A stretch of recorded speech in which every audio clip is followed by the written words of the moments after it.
Let's get more now on Everton, who are officially under new ownership with the Friedkin Group taking over from Farhad Moshiri. We're joined now by Peter McPartland, aka PED, the founder of Toffee TV. Peter, thank you so much for joining us on Sky Sports News. The takeover, which has been a long time coming, is finally complete. How are you feeling? Yeah, relieved is the first emotion, I think. I'm very excited about having a different future. It's been a very complicated roller coaster ride in the last 8 or 9 years under Farhad Moshiri, and we're just hoping to get back to some kind of normality. To sum up the Moshiri reign then, because on the one hand we've seen protests going back almost 2 years, on the other, soon to be a lovely new stadium to move into. How does it all balance out for you? It's a really hard one to work out because, as you mentioned there, that stadium looks absolutely amazing, and the keys are going to be handed over any day now to the club. And obviously, we've got a bright future ahead of us in that stadium, creating a lot more money. Obviously, get past any of these problems due to PSR and things like that. But you look at the stuff that's happened on the pitch, we've just continually got worse. Lots of strange decisions. Obviously, gone through quite a lot of managers. So yeah, I mean, you can. People may balance it out, but there's no way to say whether we wouldn't have this stadium anyway under a different ownership. So I think most fans are ready for that change. Most fans feel, I think, quite negative to Farhad Moshiri. Sadly, I mean, no one thought that when he came into the club. We were all really excited. We thought we were going to go back to being a big boy where we all feel like we belong within, that top six. We as fans believe that's where we belong, and it just never quite materialised through, obviously, some things within his control and obviously things more recently out of his control. Obviously, ties to USM and obviously the things that brings with it, with the war in Ukraine. Obviously, COVID was a massive factor as well. So I think most of us will look back and think it was a wasted opportunity. I think that's the biggest way to look at it. You mentioned returning to be a Big Six club. Do you think that's possible now under the Friedkin Group? How confident are you?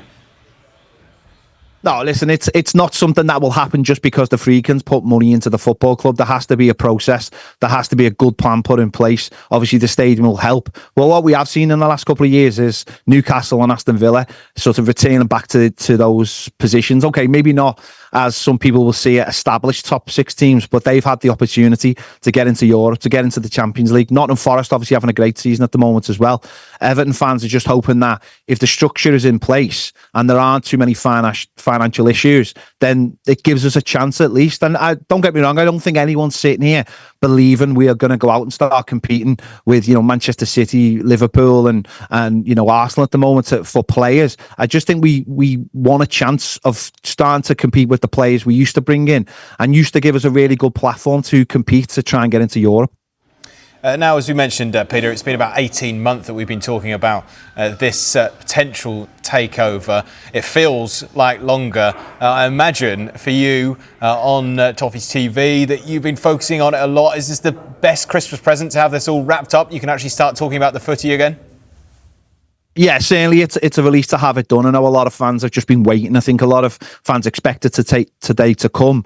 But what was happened in the last 18 months, as you mentioned, with 777, there's been other groups looking at it. And also the Friedkins themselves coming in the summer and then pulling out and then coming back again. It just felt like it was never going to happen. So there is that relief. We've obviously got issues off the pitch with PSR and the financial problems that we've had to deal with in the last few years. And, we've sold a hell of a lot of really talented players at this football club in the last few years that hopefully we can start try to bring equal talented players back to the club now, knowing that there is a little bit of money.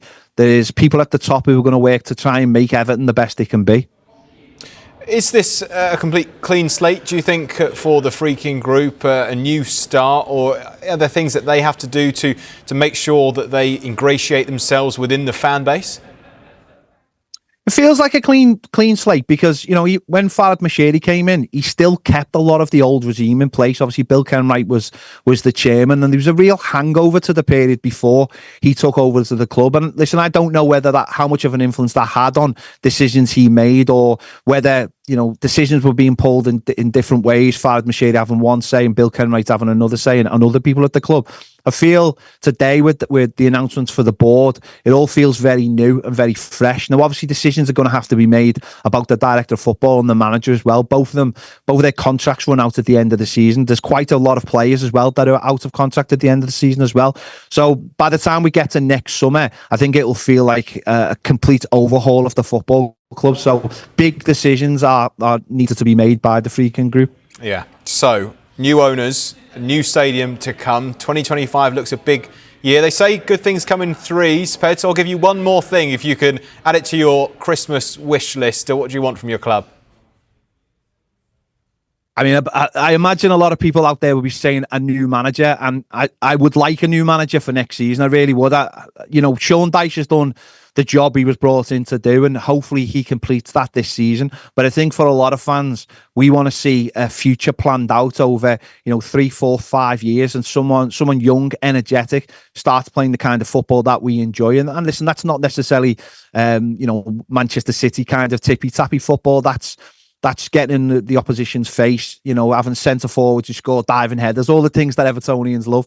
But I think we need a plan long term, and for me, that doesn't really have Sean Dyche at it from the summer, certainly. The other thing, if I can just throw it in, a lot of fans also want Paul McCartney to open the stadium as well. So we can throw that one as well for Christmas. A lot of fans will be really happy with that.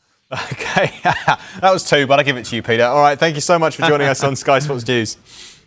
Thank you.